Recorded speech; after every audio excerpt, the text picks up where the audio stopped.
Genesis chapter 35.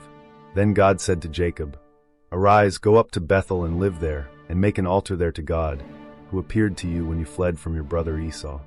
So Jacob said to his household and to all who were with him, "Put away the foreign gods which are among you, and cleanse yourselves, and change your garments. And let us arise and go up to Bethel, and I will make an altar there to God, who answered me in the day of my distress, and has been with me wherever I have gone." So they gave to Jacob all the foreign gods which they had and the rings which were in their ears, and Jacob hid them under the oak which was near Shechem. Then they journeyed on, and there was a terror from God upon the cities which were around them, and they did not pursue the sons of Jacob. So Jacob came to Luz, that is Bethel, which is in the land of Canaan, he and all the people who were with him. And he built an altar there, and called the place El Bethel, because their God had revealed himself to him when he fled from his brother. Then Deborah, Rebekah's nurse, died, and she was buried below Bethel under the oak. It was named Allon-Bacuth. Then God appeared to Jacob again when he came from Paddan Aram, and he blessed him. And God said to him, "Your name is Jacob. Your name shall no longer be called Jacob, but Israel shall be your name." Thus he called his name Israel. God also said to him, "I am God Almighty. Be fruitful and multiply. A nation and an assembly of nations shall come from you, and kings shall come forth from your loins. And the land which I gave to Abraham and Isaac, I will give it to you, and I will give the land to your seed after you." Then God went up from him in the place where he had spoken with him. And Jacob set up a pillar in the place where he had spoken with him, a pillar of stone, and he poured out a drink offering on it. He also poured oil on it. So Jacob named the place where God had spoken with him Bethel. Then they journeyed from Bethel, and there was still some distance to go to Ephrath, and Rachel gave birth, and she suffered severely in her labor. Now it happened that when she was in severe labor, the midwife said to her, "Do not fear, for now you have another son."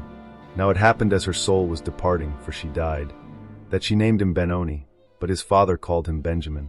So Rachel died and was buried on the way to Ephrath, that is Bethlehem. And Jacob set up a pillar over her grave, that is the pillar of Rachel's grave to this day. Then Israel journeyed on, and pitched his tent beyond the tower of Eder. Now it happened while Israel was dwelling in that land, that Reuben went and lay with Bilhah his father's concubine, and Israel heard of it. And there were 12 sons of Jacob, the sons of Leah, Reuben, Jacob's firstborn, then Simeon and Levi and Judah and Issachar and Zebulun, the sons of Rachel, Joseph and Benjamin, and the sons of Bilhah, Rachel's servant woman, Dan and Naphtali, and the sons of Zilpah, Leah's servant woman, Gad and Asher. These are the sons of Jacob who were born to him in Paddan Aram. And Jacob came to his father Isaac at Mamre of Kiriath Arba, that is Hebron, where Abraham and Isaac had sojourned. Now the days of Isaac were 180 years. And Isaac breathed his last and died, and was gathered to his people, an old man and full of days.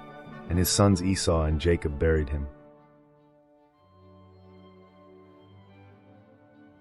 Genesis chapter 36.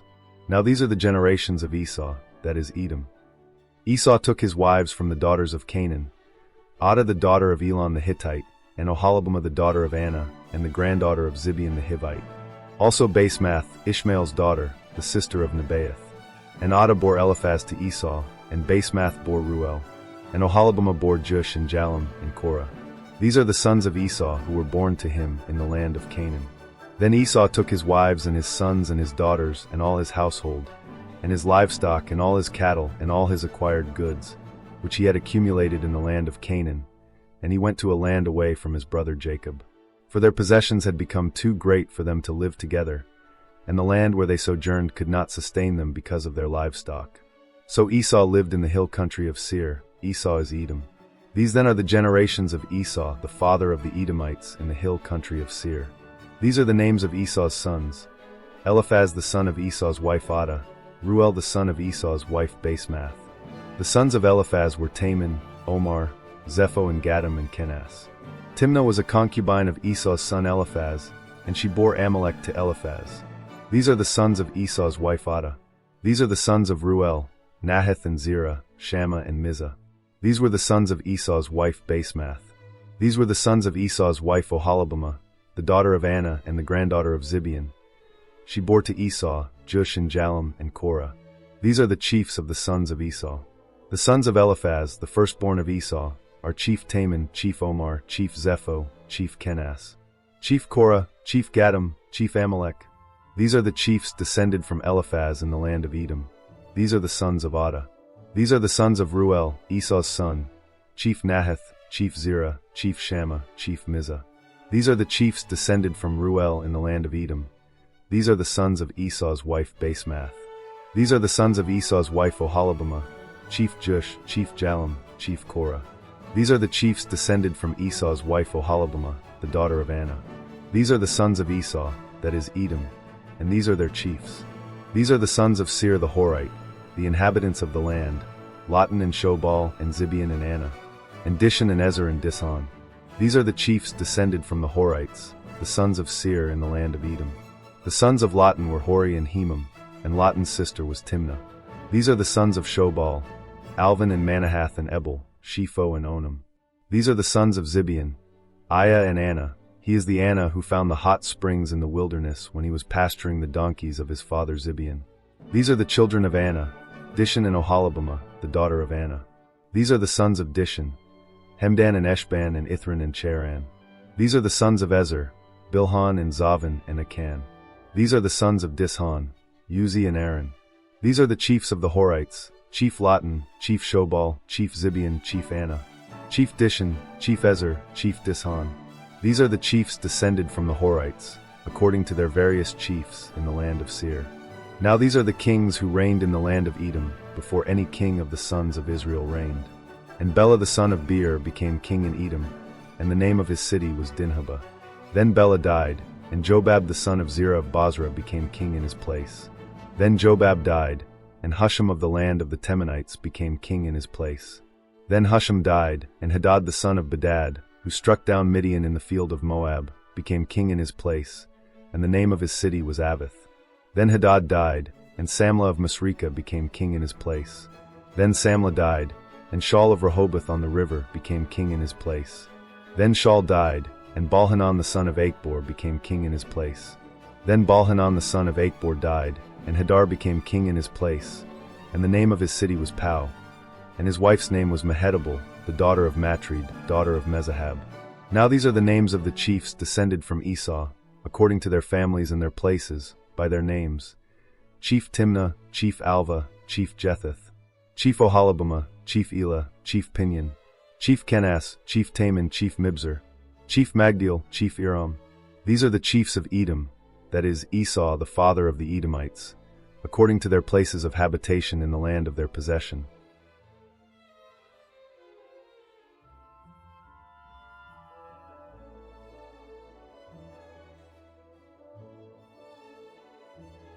Genesis chapter 37. Now Jacob lived in the land where his father had sojourned, in the land of Canaan. These are the generations of Jacob. Joseph, when 17 years of age, was pasturing the flock with his brothers while he was still a youth, along with the sons of Bilhah and the sons of Zilpah, his father's wives. And Joseph brought back an evil report about them to their father. Now Israel loved Joseph more than all his sons, because he was the son of his old age, and he made him a varicolored tunic. And his brothers saw that their father loved him more than all his brothers, and so they hated him and could not speak to him in peace. Then Joseph had a dream, and he told it to his brothers, so they hated him even more. And he said to them, "Please listen to this dream which I have had. Indeed, behold, we were binding sheaves in the field, and behold, my sheaf rose up and also stood upright. And behold, your sheaves gathered around and bowed down to my sheaf." Then his brothers said to him, "Are you really going to reign over us? Or are you really going to rule over us?" So they hated him even more for his dreams and for his words. Then he had still another dream and recounted it to his brothers and said, "Behold, I have had still another dream, and behold, the sun and the moon and 11 stars were bowing down to me." And he recounted it to his father and to his brothers, and his father rebuked him and said to him, "What is this dream that you have had? Shall I and your mother and your brothers really come to bow ourselves down before you to the ground?" And his brothers were jealous of him, but his father kept the saying in mind. Then his brothers went to pasture their father's flock in Shechem. And Israel said to Joseph, "Are not your brothers pasturing the flock in Shechem? Come, and I will send you to them." And he said to him, "I will go." Then he said to him, "Go now and see about the welfare of your brothers and the welfare of the flock, and bring word back to me." So he sent him from the valley of Hebron, and he came to Shechem. And a man found him, and behold, he was wandering in the field, And the man asked him, "What are you seeking?" And he said, "I am seeking my brothers. Please tell me where they are pasturing the flock." Then the man said, "They have journeyed from here, for I heard them saying, 'Let us go to Dothan.'" So Joseph went after his brothers and found them at Dothan. And they saw him from a distance, and before he came close to them, they plotted against him to put him to death. Then they said to one another, "Here comes this dreamer. So now come and let us kill him and cast him into one of the pits, and we will say, 'A wild beast devoured him.' Then let us see what will become of his dreams." But Reuben heard this and delivered him out of their hands and said, "Let us not strike down his life." Reuben further said to them, "Shed no blood. Cast him into this pit that is in the wilderness, but do not put forth your hands against him, that he might deliver him out of their hands to return him to his father." Now it happened, when Joseph reached his brothers, that they stripped Joseph of his tunic, the varicolored tunic that was on him. And they took him and cast him into the pit. Now the pit was empty, without any water in it. And they sat down to eat a meal. Then they lifted up their eyes and saw, and behold, a caravan of Ishmaelites was coming from Gilead, with their camels bearing aromatic gum and balm and myrrh, going to bring them down to Egypt. And Judah said to his brothers, "What gain is it that we kill our brother and cover up his blood? Come and let us sell him to the Ishmaelites and not lay our hands on him, for he is our brother, our own flesh." And his brothers listened. Then some Midianite traders passed by, so they pulled him up and lifted Joseph out of the pit and sold Joseph to the Ishmaelites for 20 shekels of silver. Thus they brought Joseph into Egypt. Then Reuben returned to the pit, and behold, Joseph was not in the pit, so he tore his garments. Then he returned to his brothers and said, "The boy is not there. As for me, where am I to go?" So they took Joseph's tunic and slaughtered a male goat and dipped the tunic in the blood. And they sent the varicolored tunic and brought it to their father and said, "We found this. Please recognize it, whether it is your son's tunic or not." And he recognized it and said, "It is my son's tunic. A wild beast has devoured him. Joseph has surely been torn to pieces." So Jacob tore his clothes and put sackcloth on his loins and mourned for his son many days. Then all his sons and all his daughters arose to comfort him, but he refused to be comforted. And he said, "Surely I will go down to Sheol in mourning for my son." So his father wept for him. Meanwhile, the Midianites sold him in Egypt to Potiphar, Pharaoh's officer, the captain of the bodyguard.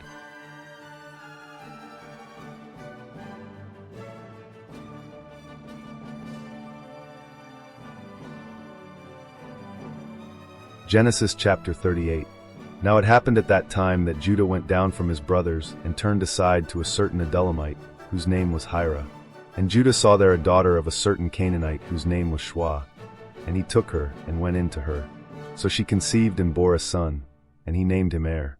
Then she conceived again and bore a son, and she named him Onan. And she bore still another son, and she named him Shelah, and it was at Chezib that she bore him. Then Judah took a wife for Er his firstborn, and her name was Tamar. But Er, Judah's firstborn, was evil in the sight of Yahweh, so Yahweh put him to death. Then Judah said to Onan, "Go in to your brother's wife, and perform your duty as a brother-in-law to her, and raise up a seed for your brother." And Onan knew that the seed would not be his. And it happened that when he went in to his brother's wife, he wasted it on the ground in order not to give seed to his brother. But what he did was displeasing in the sight of Yahweh, so he put him to death also. Then Judah said to his daughter-in-law Tamar, "Live as a widow in your father's house until my son Shelah grows up." For he thought, "I am afraid lest he also die like his brothers." So Tamar went and lived in her father's house. And after a considerable time, Shua's daughter, the wife of Judah, died. Then Judah was comforted, and he went up to his sheep shearers at Timnah, he and his friend Hira the Edolamite. Then it was told to Tamar, "Behold, your father-in-law is going up to Timnah to shear his sheep."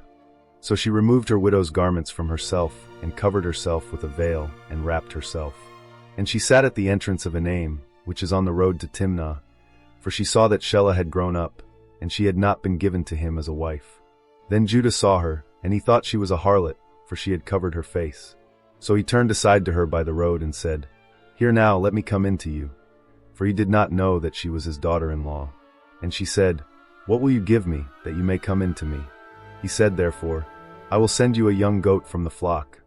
She said, moreover, "Will you give a pledge until you send it?" Then he said, "What pledge shall I give you?"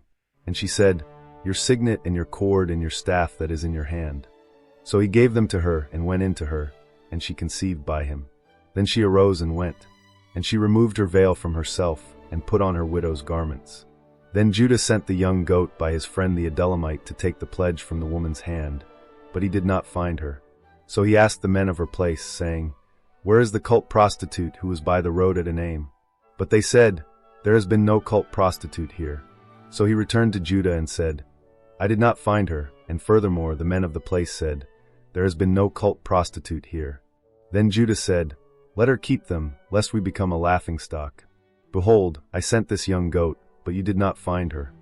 Now it happened about 3 months later that it was told to Judah, saying, "Your daughter-in-law Tamar has played the harlot, and behold, she is also with child by harlotry." Then Judah said, "Bring her out and let her be burned." It was while she was being brought out that she sent to her father-in-law, saying, "I am with child by the man to whom these things belong." And she said, "Please recognize this and see, whose signet ring and cords and staff are these?" And Judah recognized them and said, "She is more righteous than I, inasmuch as I did not give her to my son Shelah." And he did not know her again. Now it happened at the time she was giving birth, that behold, there were twins in her womb. And it happened, while she was giving birth, one put out a hand, and the midwife took and tied a scarlet thread on his hand, saying, "This one came out first." And then it happened, as he drew back his hand, that behold, his brother came out. So she said, "What a breach you have made for yourself." So he was named Perez. Afterward his brother came out who had the scarlet thread on his hand, and he was named Zerah.